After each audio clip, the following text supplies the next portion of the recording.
Praise the Lord. என் பேர் விக்னேஷ்.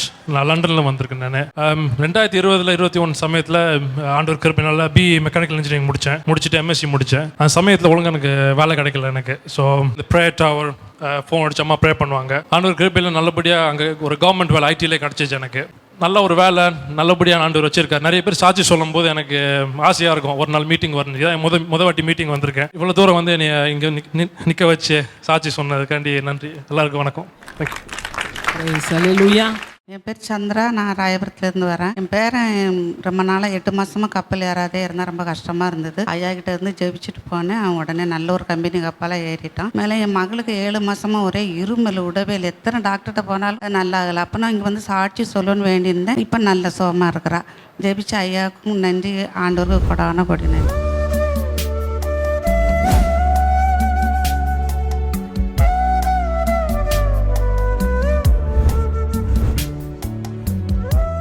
கிறிஸ்துவுக்குள் மிகவும் பிரியமான எனதருமை சகோதர சகோதரிகளே, நம்மை சிருஷ்டித்தவரும் நம்மை உண்டாக்கினவரும் நம்மை ஒருபோதும் மறந்து போகாதவருமாகிய இயேசு கிறிஸ்து முனையற்ற நாமத்தினாலே உங்கள் எல்லாரையும் வாழ்த்தி ஆசீர்வதிக்கிறேன். அல்லேலூயா. எல்லாரும் சந்தோஷமா இருக்கீங்களா? இந்த நாளிலும் ஆண்டவருடைய பாதப்படியிலே அமர்ந்து, ஆண்டவரே, என் பிள்ளைகளுக்கு என்ன மங்கள வார்த்தை சொல்ல விரும்புகிறேன், என்ன வார்த்தை சொல்லி என் பிள்ளைகளை ஆசீர்வதிப்பது பரலோகத்தினுடைய திட்டம். தேவ சமூகத்திலே ஜெபத்திலே தரித்திருந்த பொழுது நம்மை ஆசீர்வதிக்க ஆண்டவர் கொடுத்த மங்கள வார்த்தை ஆதியாகமத்தின் புஸ்தகம் 41ஆம் அதிகாரம் 52வது வசனம் இப்படியாய் சொல்லுகிறது. எடுத்து வாசிப்போமா? நான் சிறுமைப்பட்டிருந்த தேசத்தில் தேவன் என்னை பலுக பண்ணினார் என்று சொல்லி இளையவனுக்கு எப்பிராயிம் என்று பெயரிட்டான். இந்த யோசேப்பு ஆண்டவரை சார்ந்து வாழ்ந்தவன், ஆண்டவரை திருப்திப்படுத்தி வாழ்ந்தவன். அதனால் அவனுக்கு சோதனைகள் நிறைய வந்தது. ஆனாலும் ஒரு நாள் அந்த சோதனை சாதனையாய் மாறினது. நல்ல கவனிங்க. அவனுடைய சொந்த சகோதரர்கள் அவன் மேலே பொறாமை கொண்டு அவனை கொல்லுறதுக்காக குழியில் தூக்கி போட்டாங்க. அவங்களால கொல்ல முடியல. காரணம், இந்த யோசேப்பை குறித்த தரிசனம் ஒன்று இருந்தது. அந்த தரிசனம் நிறைவேறாது வரைக்கும் ஒருவனும் அவனை அழிக்க முடியாது. அவங்க நினைச்சாங்க, இவனை இந்த குழியில் போட்டு மூடிட்டா இவனோட சேர்ந்து இவன் தரிசனமும் சாகும் என்று நினைத்தார்கள். உன்னை குறித்த உன் தரிசனத்தை ஆண்டவர் நிறைவேற்றுவார். யாரு நினைச்சாலும் அதை அழிக்கவோ புதைக்கவோ முடியவே முடியாது. தேவ திட்டம் முன்னில் நிறைவேறியே ஆகணும். உன்னை கொண்டு தொடங்கினதை உன்னை கொண்டே முடிப்பேன் என்று சொல்லியிருக்கிறார். செருபாபேலினுடைய கையிலிருந்து தூக்கு நூலை ஆண்டவர் அன்பாய் பார்த்தார், சந்தோஷமாய் பார்த்தார் என்று வேதம் சொல்லுகிறது. அவன் தூக்கு நூலை எடுத்து வேலையை தொடங்கினான். ஆனால் சூழ்நிலை அவனை வைத்து அந்த வேலையை முடிக்க முடியாதபடிக்கு பாதியிலே நிற்கிற நிலைமை. ஆனால் ஆண்டவர் கொடுத்த தரிசனம் நிறைவேறணும். ஆண்டவர் ஒரு நாள் வந்து சொன்னார், செருபாபேல் கையால இந்த காரியத்தை நான் தொடங்கினேன். செருபாபேல் மூலமாய் தொடங்கினதை செருபாபேலை வைத்தே நான் முடிப்பேன். ஆண்டவருடைய கரம் அதை செய்து முடித்தது. இன்னைக்கு ஆண்டவர் சொல்றார், உன் கையில் இருக்கிற தூக்கு நூலை கர்த்தர் பார்க்கிறார். உனக்காக கொடுக்கப்பட்ட ஊழியத்தை கர்த்தர் பார்க்கிறார். உன் கையில் இருக்கிற அபிஷேகத்தை பார்க்கிறார். உன் கையிலே ஆண்டவர் கொடுத்த குடும்பத்தை ஆண்டவர் அன்போடு பார்க்கிறார், சந்தோஷமாய் பார்க்கிறார். உன் கையிலே கொடுக்கப்பட்ட தொழிலை பார்க்கிறார். உன்னிடத்திலே கொடுக்கப்பட்ட பொறுப்புகளை ஆண்டவர் பார்க்கிறார், அதை சந்தோஷமாய் பார்க்கிறார்.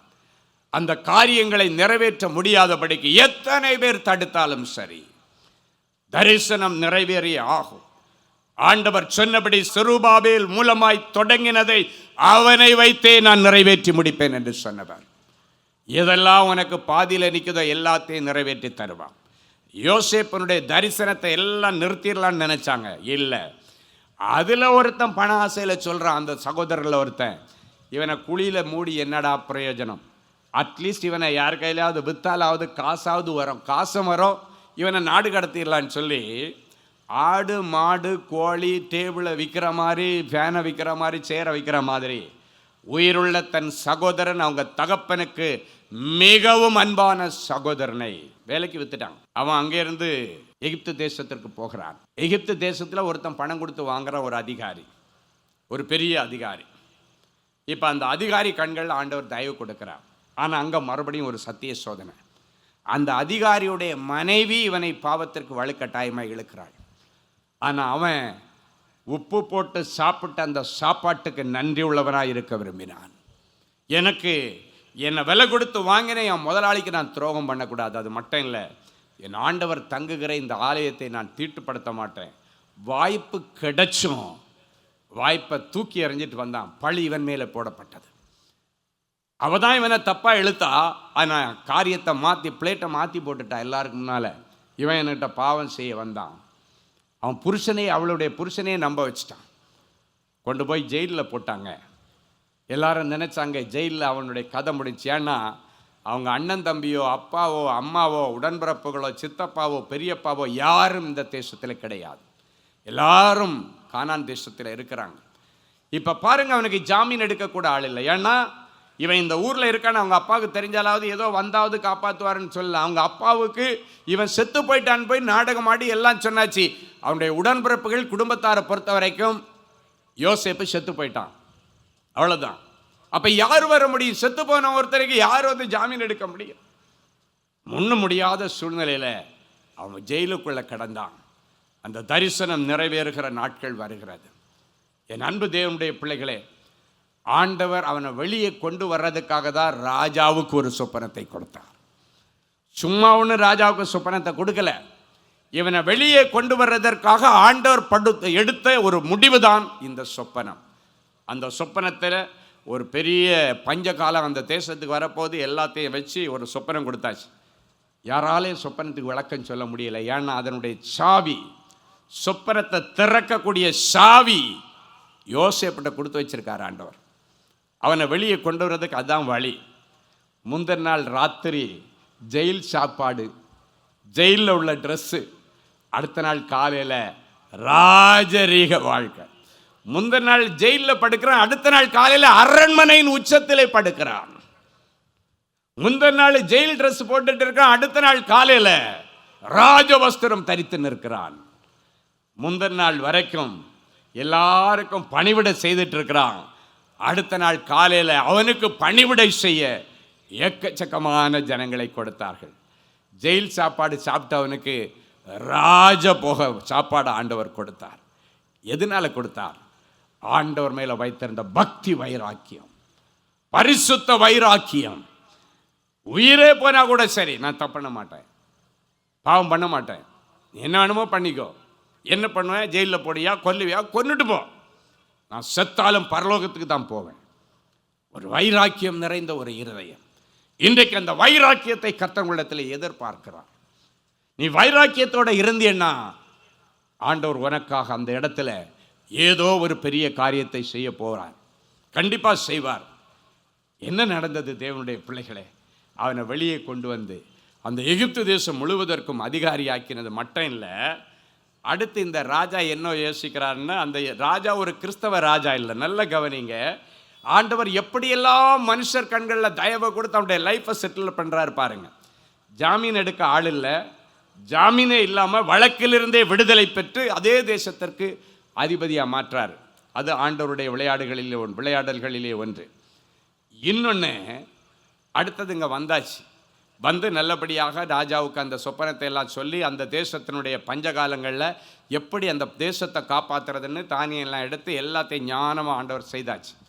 இப்போ அந்த ராஜா பார்க்குறாரு, இவன் கல்யாண வயசில் இருக்கிறானே, இவனுக்கு 30 வயசு ஆச்சே. இந்த 30 வயசில் அவங்க அம்மா அப்பா யாராவது இங்கே இருந்திருந்தா இவனுக்கு கல்யாணம் பண்ணி வச்சுருப்பாங்களேன்னு சொல்லி ராஜாவே இவனுக்கு பொண்ணு பார்த்தான். எவ்வளோ பெரிய மேன்மை பாருங்க. அந்த எகிப்து தேசத்தினுடைய ராஜா தான் இவனுக்காக பொண்ணு பார்க்க போகிறான். பொண்ணு பார்த்துட்டு ராஜா என்ன யோசிக்கிறான் தெரியுமா? ஏதோ நம்ம இனத்தார் மத்தியில் அவனுக்கு ஒரு பொண்ணை பார்த்து வச்சு அவன் கம்ஃபர்டபுளாக இருக்க மாட்டான். அவன் ஆராதிக்கிற தேவன் மேலே ரொம்ப பக்தி வைராக்கியம் உள்ளவன். அதனால் அப்படிப்பட்ட ஒரு பொண்ணை தான் இவனுக்கு கல்யாணம் பண்ணி வைக்கணும்னு சொல்லி ஒரு ஊழியக்காரன் வீட்டில் போய் யோசேப்புக்காக பொண்ணு கேட்குறான். அந்த ஊழியக்காரனுடைய பெயர் போத்திபிரா என்று போடப்பட்டிருக்கிறது. போத்திபிராவினுடைய குமாரத்தியாகிய ஆஸ்நாத்தை இந்த யோசேப்புக்கு மனைவியாக யாரை ராஜா கொடுக்குறான் அப்படின்னா என்ன அர்த்தம் தெரியுமா? ராஜா போய் பொண்ணு கேட்டு ராஜா வீட்டு கல்யாணம் மாதிரி அந்த கல்யாணம் நடக்குது. யோசித்து பாருங்க, அப்பா அம்மா யாருமே இல்லாத இந்த ஊரில் கல்யாணம் நடக்கிறதே பெரிய விஷயம். அது ராஜா வீட்டு கல்யாணம், அதுவும் ஒரு ஊழியக்காரனுடைய மகள், அவன் வழிபடுகிற அவனுடைய தெய்வத்தினுடைய பணியை செய்கிற ஒருவனுடைய மகளை ஆண்டவர் அவனுக்கு கொண்டு போய் ஆசீர்வாதமான மனைவியாகி ஆஸ்நாத்தை அவனுக்கு ராஜா கொடுத்தான். ராஜா கொடுத்தான் அப்படின்னா என்ன அர்த்தம்னா, ராஜாவே போய் நின்று பொண்ணு பார்த்து ராஜா தலைமையில் கல்யாணம் பண்ணி வச்சு இப்போ கல்யாணம் எல்லாம் செட்டில் ஆயிடுச்சு. அதன் பிறகு அவனுக்கு ஆண்டவர் ஆசீர்வாதமான பிள்ளைகளை கொடுக்கிறான். முதலாவது ஒரு பிள்ளை, அடுத்து ரெண்டாவது பிள்ளை பிறக்கும் பொழுது தான் அவன் சொல்றான், நான் சிறுமைப்பட்டிருந்த இந்த தேசத்தில் தேவன் என்னை பலுக பண்ணினார் என்று சொல்லி இளையவனுக்கு எப்ராயிம் என்று பெயரிட்டான். நான் சிறுமைப்பட்ட தேசம், நான் ஜெயில் கைதியாய் அனுப்பப்பட்ட தேசம், ஜெயில் வாழ்க்கை அனுபவித்த தேசம், அபாண்டமான பழி என் மேலே போடப்பட்ட தேசத்திலே கர்த்தர் என்னை பலுக பண்ணினார், என் பெயரை பெருமைப்படுத்தினார் என்று சொல்லி அதை ஞாபகம் வச்சுக்கக்கூடிய விதத்தில் பிறந்த பிள்ளைக்கு எப்ராயிம் என்று பெயரிட்டானா. இன்னைக்கு ஆண்டவர் சொல்றாரு, உனக்குள்ள பக்தி வைராக்கியம் இருக்கிறதா? பரிசுத்தத்தில் நீ உறுதியாய் இருக்கிறாயா? ஆண்டவர் தங்குகிற ஆலயத்தை தீட்டுப்படுத்தாமல் வைத்திருக்கிறாயா? இன்னைக்கு ஆண்டவர் சொல்ல, அப்படி இருந்துன்னா உனக்கு செய்ய கர்த்தர் கடமைப்பட்டிருக்கிறார். உன்னுடைய பக்தி வைராக்கியம் உன்னை எந்த பாங்கணத்திலையும் கொண்டு போடாது, உன்னை ராஜாக்கள் மத்தியில் உட்கார வைக்கும். உன்னுடைய பரிசுத்த வாழ்க்கை ஒரு நாள் உனக்கு சோதனை இருந்தாலும் ஒரு நாள் வரும் பொழுது ஆண்டவர் அதை சாதனையாய் மாற்றி உன் பேர் ஆண்டவர் பெருமைப்படுத்துவார். பாருங்க, எல்லாரும் அவன் மேலே பழி போட்ட நேரத்தில் அவன் அவமானத்தோடு போயிருப்பான். அதுவும் சாதா வழக்கில் பொம்பளை கேஸ், நம்ம ஊரில் சொல்லுவாங்க பொம்பளை கேஸுப்பா அவன் அப்படின்வாங்க. அப்படின்னா என்னென்னா, அவன் தப்பு பண்ணானா பண்ண மாட்டான், அது இல்லை, அவன் பேரில் போடப்பட்ட வழக்குன்னா பொம்பளை கேஸ். பொம்பளை கேஸை இவன் தப்பு பண்ண, அது இல்லை, பொம்பளை கேஸ் அவன் பேரில் போட்டாச்சு. அப்படிதான் என் அன்பு தேவனுடைய பிள்ளைகளை, இன்றைக்கு உங்கள் மேலே போடப்பட்ட அபாண்டமான வழக்குகளை கர்த்தர் இன்றைக்கு விசாரிக்கிறார். நீ வேலை செய்கிற இடத்துல உன்னை தந்திரமாய் பிடித்திருக்கலாம், கர்த்தர் இன்றைக்கு அந்த இடத்துல அந்த வழக்கிலே உனக்கு விடிவு காலத்தை தர விரும்புகிறார். அந்த வழக்கை இன்றைக்கு கர்த்தர் விசாரிக்கிறார். நீங்கள் நினைக்கலாம், இந்த வழக்கில் நான் சிக்கனை, இதுக்கு மேலே எனக்கு கல்யாணம் நடக்குமா, என்னை நம்பி யாராவது பொண்ணு தருவாங்களா? வழக்கில் சிக்கின அந்த யோசேப்பை நம்பி ராஜா பொன் தேடி போனான். ஊழியக்காரனுடைய மகளை அவனுக்கு கொடுத்தான். என் அன்பு தேவனுடைய பிள்ளை, சூழ்நிலைகளை நீங்கள் யோசிக்காதீங்க. உங்கள் சைடில் நீங்கள் கரெக்டாக இருக்கணும், அதுதான் உங்கள் சைடில் உள்ளது. உங்கள் சைடில் கரெக்டாக இருந்தால் செய்ய வேண்டிய நேரத்தில் கரெக்டாக செய்ய வேண்டியது ஆண்டவருடைய கடமை. அவனுடைய 30வது வயசில் ஆண்டவர் அழகாக அவனுக்கு ஆசீர்வாதமான ஒரு வாழ்க்கை துணையை கொடுத்து அருமையான பிள்ளைகளை கொடுத்து அவன் சிறுமைப்பட்டிருந்த அதே தேசத்தில் அவன் பேரையும் பெருமைப்படுத்தினார், அவனை பலுகவும் பண்ணினார். அவனுக்கு கல்யாண காரியத்தை ஆண்டவர் செய்து வைத்தார். இன்னைக்கு ஆண்டவருடைய பிள்ளைகளே, உங்கள் வீட்டில் உள்ள எல்லா திருமண தடைகளை கர்த்தர் உடைக்கிறார். ஒருவேளை நீங்கள் யோசேப்பை போல நான் ஒரு பரிசுத்தமாக இதுவரைக்கும் வாழலை, எனக்கு அப்படின்னா ஒன்றும் நடக்காதா அப்படின்னு கேட்காதீங்க. அவர் மன்னிக்கிற தெய்வம். இன்றைக்கி ஆண்டவர்கிட்ட மன்னிப்புக்கணும். ஆண்டவரே, நான் தெரியாமல் தப்பு பண்ணிட்டேன், உண்மையிலே எனக்கு ஒரு பெரிய எனக்குள்ள ஒரு பாவ குற்ற உணர்வு இருக்கிறது, என்னை மன்னிங்க ஆண்டவரேன்னு அவர் மன்னிக்கிற தேவன். அவர் மன்னிச்சிட்டாருன்னா மறந்தே போயிடுவார். ஆண்டவர் மறந்ததை நீங்கள் போட்டு கிளறக்கூடாது. ஆண்டவர் சொல்கிறார், நான் முதுகின் பின்னால் போட்டுருவேன், நான் மன்னிச்சிட்டேன்னா தூக்கி பின்னால் போட்டுருவேன்னார். அதை மறந்து போயிடுவேன்னு ஆண்டவர் சொல்கிறார். ஆனால் சில நேரங்களில் இந்த பிசாசு மறுபடியும் அந்த குற்ற உணர்வை கொடுக்கிறான். பிள்ளைகளை, நீ எல்லாம் ஜபிக்கிறியா, நீ எவ்வளோ பெரிய பாவம் பண்ணன, இது பிசாசு கொடுக்கிற ஒரு தந்திரம். என் அன்பு தேவனுடைய பிள்ளைகளை, நீ எப்போ மன்னிப்பு கேட்டு ஆண்டவர் மறந்துட்டார், நீ தைரியமாய் கிருபாசன தண்டையில் வந்தனில் நீ ஜெபி, உனக்கு அதுக்கு தகுதி கொடுத்துருக்கிறார். நீ ஆண்டவரை துதி. அவன் சொல்லுவான், உனக்கு என்ன தகுதி இருக்கு, நீ எதுக்கு பைபிள் எடுத்துகிட்டு போகிற? பிசாசே கேட்பான். அது தேவனுடைய வார்த்தை அல்ல, தேவனுடைய சத்தம் அல்ல, தேவதூதனுடைய சத்தமும் அல்ல. அது உன்னுடைய வாழ்க்கையை அழிக்க நினைக்கிற பிசாசனுடைய சத்தம். ஆண்டவர் ஒரு முறை உன்னை மன்னித்தால் மன்னித்தது தான், எழுதினதே. அதுக்கு பிறகு நீ பாவம் பண்ணாதபடிக்கு கவனமாயிருக்கணும். உன்னுடைய வளர்ச்சியை குறித்து ஆண்டவர் பேசி கொண்டிருக்கிறார். நீ சிறுமைப்பட்டிருந்த இடத்துல உன் பேரை ஆண்டவர் பெருமைப்படுத்த விரும்புகிறார். அதே இடத்துல வெட்கப்பட்டு தலை குனிந்து நின்ற இடத்துல உன் பேரை பெருமைப்படுத்தினதான் உன் மேலே போடப்பட்ட அபாண்டமான பழிகள் மாறும். நீ அப்படியே மரிச்சு போயிட்டீன்னா உன் மேலே போடப்பட்ட குற்றங்கள் அத்தனையும் உண்மை என்று ஜனங்கள் தலைமுறையாக பேசுவாங்க. அப்பா எப்படி செத்தாரு தெரியுமா, அவங்க அம்மா எப்படி செத்தாங்க தெரியுமா, அவங்க அக்கா எப்படி செத்தா தெரியுமா, பேசிக்கிட்டே இருப்பான். இல்லை, அப்படி ஒன்று ஆண்டவருடைய முடிவை கொண்டு வர மாட்டார். அதே இடத்துல உன் பேரை பெருமைப்படுத்துவார், உனக்கு நீதி செய்வார். அந்த இடத்துல ஆண்டவர் உனக்காக நிற்பார். உனக்காக யார் நிற்கிறாங்களோ நிற்கலையே எனக்கு தெரியாது, உன்னை இந்த உலகத்திலே பார்த்து பார்த்து வனைந்த என் ஆண்டவர் உனக்காக நிற்பார். தாயின் கருவில் இருக்கும் பொழுதே உன்னை தெரிந்து கொண்டவர். உன் தாயின் வயிற்றிலே நரம்புகளும் எலும்புகளும் உருவானதை என் ஆண்டவரே அல்லாமல் வேறு ஒருவரும் அறியார்கள். அப்படி பார்த்து பார்த்து உன்னை வனைந்தவர். 10 மாதம் உன் தாயின் கற்பத்திலே உன்னை ஆதரித்தவர் அவர். 10வது மாதம் வேந்த உலகத்திலே ஆண்டவர் உன்னை தாயின் கற்பத்திலிருந்து எடுத்து இந்த நாள் வரைக்கும் உன்னை அழகாக போஷித்து உடுத்தி அழகு பார்க்கிற தெய்வம் அவர். அடுத்தவன் ஈஸியாக உன்னை அழிச்சிட்டு போக விட மாட்டார் ஆண்டவர். அந்த ஆண்டவர் இன்னைக்கு உங்களை பார்த்து சொல்றாரு, சிறுமைப்பட்டிருக்கிற இடத்திலே உன்னை பலுகவும் பெருகவும் பண்ணுவேன். அந்நாள் ஒரு நாள் ஆண்டவருடைய சன்னிதானத்திலே வந்து என் சிறுமையை கண்ணோக்கி பாரும் என்று சொல்லுகிறாள். அவளுடைய வாழ்க்கையில சந்ததி பலுகவில்லை, பெருகவில்லை, சந்ததியே இல்லை. என்ன பெருகிறது? குழந்தையே இல்லை. அவள் தேவ சமூகத்தில் வந்து என்ன தெரியுமா சொன்ன, ஆண்டவரே என் சிறுமையை கண்ணோக்கி பார்த்து எனக்கு ஒரு ஆண் பிள்ளையை கொடுத்தீரே, ஆனால் இந்த பிள்ளையை நான் உமக்காகவே ஊழியத்துக்கு கொடுக்குறேன் ஆண்டவரே, என் சிறுமையை கண்ணோக்கி பார்த்து. அவருடைய ஜெபம் அப்படி தான் இருந்தது.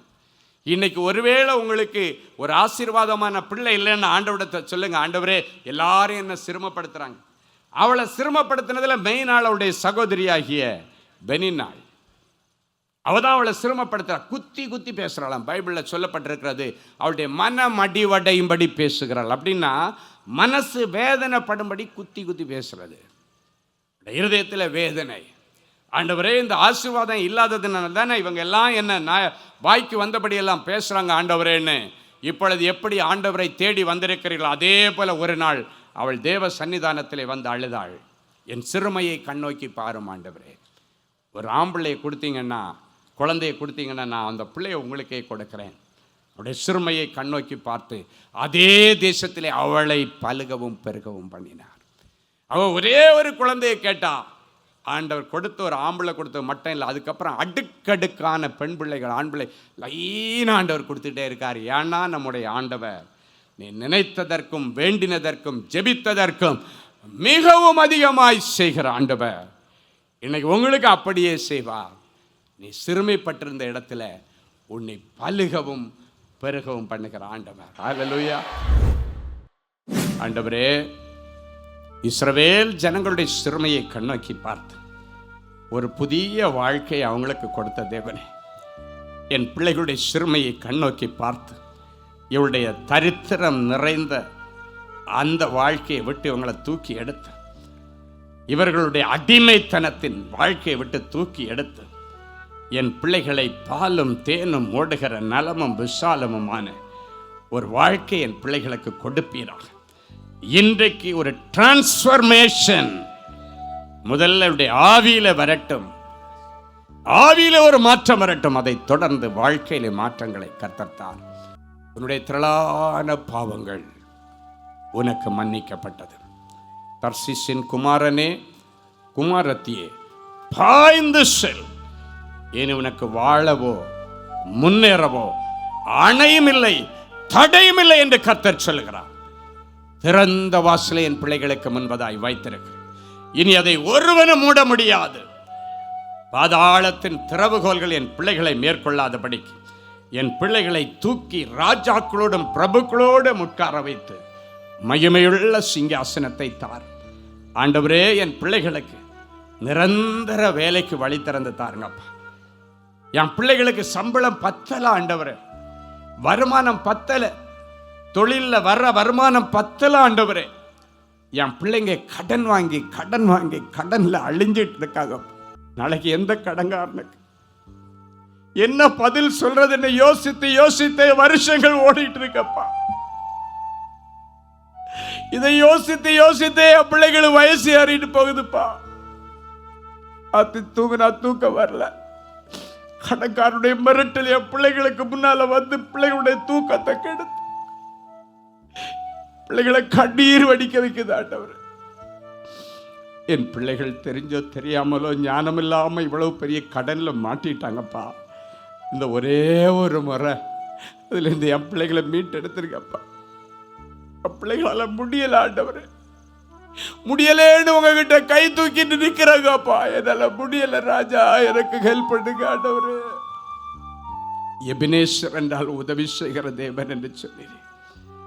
என் பிள்ளைகளுக்கு உதவி செய்த ஒரு முறை மட்டும் என் பிள்ளைகளை இந்த கடல்ல இருந்து வெளியே கொண்டு வந்திருக்கு. என் பிள்ளைங்க இனி ஞானமா குடும்பத்தை நடத்துவாங்கப்பா, இருக்கிறதுல மனரம்யமா வாழ்வாங்க ஆண்டவர். என் பிள்ளைகளை ஒரே ஒரு விஷயம் மன்னித்து பரலோகத்தின் மதகுகளை என் பிள்ளைகளுக்கு நேராய் திருப்புவீராக. அவருடைய வசனத்தின்படி என் பிள்ளைகளை ஆசீர்வதிக்கிறேன். இவர்கள் கையிட்டு செய்கிற எல்லா வேலையிலும் தொழிலிலும் ஊழியத்திலும் தேவனாகிய கர்த்தரை ஆசீர்வதிக்கும்படி பொக்கிஷ சாலையாகிய வானத்தை திறப்பீராக. என் பிள்ளைகளை நீ கடன் வாங்கக்கூடாது, கொடுக்கிற ஜாதியாய் என் பிள்ளைகளை நீர் மாற்றும். குடும்பத்தில் என்னென்ன காரியங்கள் அவர்கள் ஆசைப்பட்டு எதிர்பார்த்து கொண்டிருக்கட்டும் எல்லாம் நிறைவேறுவதாக, நல்ல சுப காரியங்கள் நடப்பதாக. தொடர்ந்து ஆண்டவருடைய நாமம் மகிமைப்படட்டும். இயேசுவின் மூலம் பிதாவே, ஆமென், ஆமென். அன்பு தேவனுடைய பிள்ளைகளே, இந்நிகழ்ச்சியின் மூலம் நீங்கள் பெற்றுக்கொண்ட ஆசீர்வாதங்களையும் உங்கள் ஜெப விண்ணப்பங்களையும் அனுப்ப வேண்டிய முகவரி: தேவனின் அன்பு ஊழியங்கள், Vinayak avenue, OMR road, Okkiyam, Thoraipakkam, Chennai 600097. மேலும் 24 மணி நேர ஜெப உதவிக்கு 044-24547-999 மற்றும் 9941150999 என்ற எண்களுக்கு தொடர்பு கொள்ளுங்கள்.